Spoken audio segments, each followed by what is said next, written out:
So yesterday we watched C for Me, which is about a report card from a kid who's average. It sounds like a C for me and a D for you. No. No? A for me, you, C C for for me. you. No. C-S-E-E for me. S-E-E, like eyes. Yes, like C sight. for me. Anyways, moving on with the bad jokes. This is about a woman who lost her sight she was in a skiing accident. She was a skier. Or how did she? No, she wasn't in a She didn't have. She was a skier. She was Yeah, like I know a that, national skier. When she was younger, like when she was like a teenager. And Yeah, she was like one of an the adult, best. like a young adult. Teenage. She had a diagnosis where she had a disease, and I forget the name of the disease, but that's how she lost her sight. Oh, so like in real life? Because we looked right. up the actress, and she is legally blind because of a stroke and a neurological condition. Mm-hmm. I don't know if it wasn't. They didn't say a stroke, but there was some other disease that made her lose her vision. So I'm thinking she like hit her head like freaking James Earl Jones in The Sandlot. Takes a baseball to the head and lights out. Anyways, Anyway, I just couldn't remember how she lost her sight. Mm-hmm. I think it's said really fast, so I just missed it. Anyway, so she is now blind, and she is taking a job cat sitting for this very wealthy woman. And while she is there, she downloads an app called C for Me, and very, very much, to her chagrin, she's not excited about it. She's a very proud young woman who does not want any help. She's like the guy from Scary Movie 2.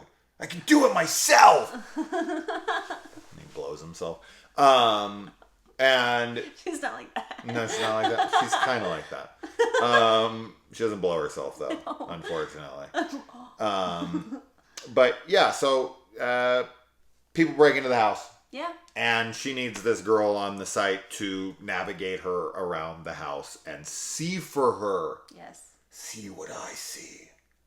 So, this is a thriller, definitely. Mm-hmm. Would not classify this as a horror genre, but thrillers and horrors are like, often blended. Yeah, they're like brothers, sisters, siblings. Yeah, They're real close. They're siblings. They're close siblings. And I quite enjoyed this one. I had a really good time with it. It takes some twists and turns that you don't expect. Yes. Not everyone in this movie is squeaky clean. You don't have like this very defined line between good and bad. Yeah, the morality is very gray. Yes, very. I mean, even into the end where you're like, how do I feel about this? I'm not 100% sure, which is good. Absolutely. I mean, I don't need my protagonists to be, these model citizens, save that for Captain America. Sure. Like, that's what superheroes embody, right? But humans are not superheroes, right? They have flaws. Very flawed. But what did you think? Yeah, I was really into it. I think we talked about the believability of all the character decisions and how realistic they were, which was something I really appreciated about the film. And I thought the acting was really great. And I mean, it's cool to have a protagonist, that already has like this crutch, and the assistance that she ends up getting. That was probably my favorite part of the movie, was her and the use of the app and the girl that's helping her. Right, because you said that you wish you got more of them. Yes. I mean, you had mentioned that you thought the film was really balanced with everything, which I do think. I don't think it was super well paced. Yeah, I don't think anything was super skewed. I think that's just a personal preference of mine. Like, I would have been happy to see more of their relationship and interaction, just because they had good chemistry together, and it was a really cool just dynamic between them. So the thing that this film does that I absolutely love, and it's something this felt like a film for the most part that I would write, and it's because people make, as you said, believable decisions, but like quick, decisive decisions in places where they should be making them. Right. Like, anytime that you're watching a thriller or horror movie and you're screaming at the TV, just kill him, just shoot him, that kind of stuff, this is your movie. Yes. Right? So I'm Yeah. like all on board for that shit. Yeah. I am so tired of watching movies where you're like, come on, they would fucking kill this person. Yeah. Or like, come on, like do something about it. Pick something up, hit this person, do something, right? And that doesn't happen in this movie almost at all. So I'm very thankful for that. And I'm very thankful that characters make like questionable, bold decisions that are like, You're like, whoa, really? Like, that's yeah. all right. that are I guess we're ethically doing that. questionable. There's morally gray. It's just that I like that, and yeah, I mean I don't really have issues with the film. The only thing that I would have an issue with is if I'm going to bring this into reality, then I have to start questioning some of the characters' motives and decisions. In the end, it's not so much the protagonist as it is one of the antagonists. Right. Where I was asking you after, like, Wouldn't or this and have even happened? during, I was Yeah. like, why are they doing this Yeah. right now? What's Yeah. happening there? Like, what's the plan? Which- That was my question, really, is just what's the plan? The last like 5 or 10 minutes, think about the antagonist and what their plan actually is. Now, I had given you one, Yeah. and I was like, I guess this could work, maybe. it's So it's like plausible That's what I was that there's a gonna say. plan. Yeah. But it seems just- very risky. It And, does. yeah. And it's not explicitly like explained that is in fact the Oh, plan. God, It was no. just something that you kind of were like, maybe it's this. You're forced to put together. Right. To answer it. But honestly, it doesn't, detract from the film. It's not like there's No. a bunch of plot holes or anything. It's just, and I think a lot of people could probably overlook it even. Oh, most people wouldn't even notice it. Right. It's Guaranteed. just the way that we watch movies is really like hyper analytical sometimes. Yeah. And in a film like this, it is with thrillers, like you want to be kind of on the edge of your seat.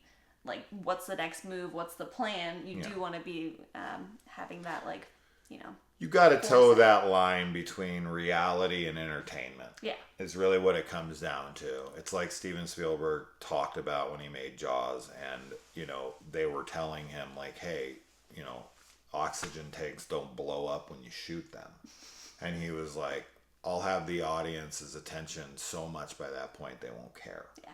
Right? And it's like, it's true. I mean, as long as you like shooting this oxygen tank and it blowing up is like to our brains makes sense enough. Right. Like we don't care. I'm not gonna go Google it. Although in 1975 you're not Nobody was Googling things because You're it didn't let me exist. Go to the library. Yeah, dude, I'm gonna go Go take out an research oxygen oxygen. tank and shoot it.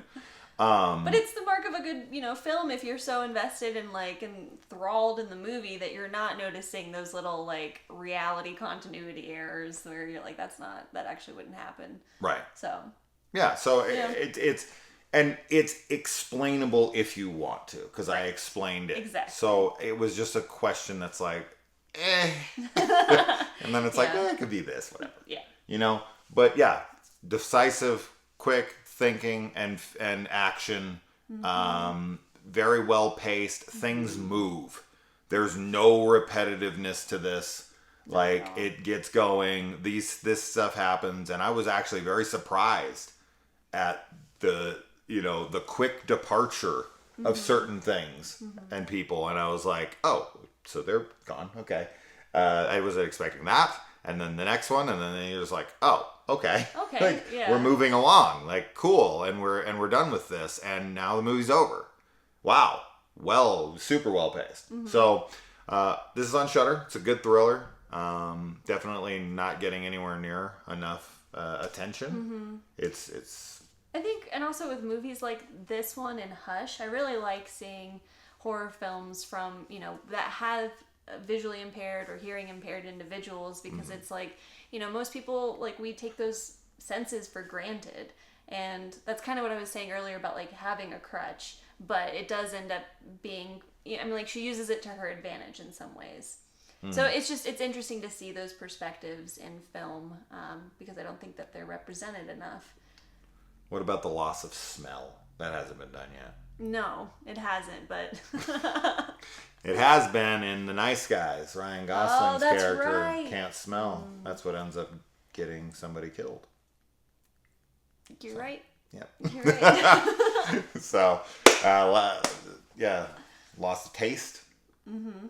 Loss of touch. Loss of touch would suck. That's Cliff from Doom Patrol. That's true. All right. Well, let us know if you watch it. Bye.